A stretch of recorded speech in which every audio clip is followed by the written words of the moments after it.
studying nowadays and become government principal గారికి lecturers అలాగే తోటి విద్యార్థులు కొంచెం ఇలా పక్క జరగా మీరు కూడా ఈ పక్క రండి అమ్మాయి. నేను ఈరోజు మాట్లాడబోయే టాపిక్ GST 2.0 యొక్క సంస్కరణలు వాటి యొక్క లాభాలు. GST 2.0 అనేది 2027 జూలై 1న ప్రారంభమైంది.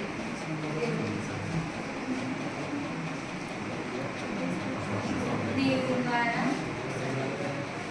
మోసాలు తగ్గించడానికి అలాగే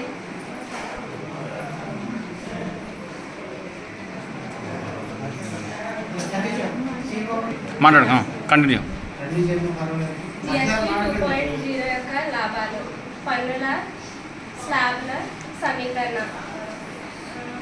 పన్నుల సమీకరణ అనేది పన్ను 5%, 12% అనే వస్తువుల్లో ఉండేవని 18%లోకి చేశారు వస్తువులని.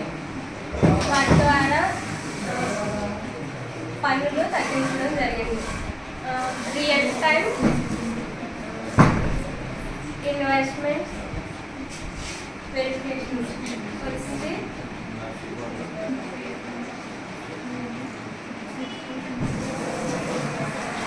ఇవి ఆన్లైన్ డిజిటల్ యొక్క ఆన్లైన్లో బిల్లులు మోసాలు లేకుండా తెలియజేస్తాయి.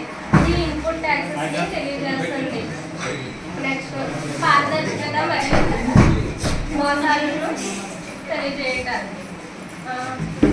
GST 2.0 అనేది మోసాలను తగ్గించి అవి లావాదేవీలను పెంచుతాయి. వాటి ద్వారా ఆదాయం అనేది పెరుగుతుంది ప్రభుత్వానికి. వినియోగదారులకి ప్రయోజనం.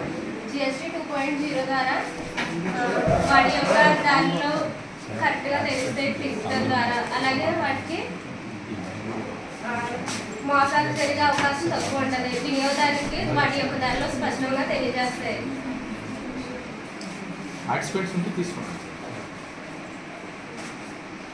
వినియోగదారుల భేదోపాదాలు.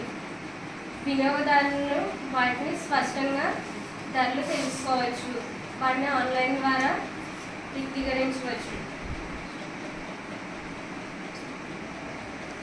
2.0 యొక్క ఎందుకు ప్రారంభమైంది? ఇన్వెస్ట్మెంట్స్ వాటిని తగ్గించి ప్రభుత్వానికి ఆదాయం పెరుగుతుంది. పెరగడం ద్వారా మనం వాటిని ప్రజలకి విద్య, ఆరోగ్యం, రోడ్ల నిర్మాణం వంటి వాటికి మనం ఈ వచ్చే ఆదాయాన్ని తగ్గించడం ద్వారా వాటిని చేయవచ్చు. ఇన్కమ్ ట్యాక్స్ తగ్గించడం ద్వారా.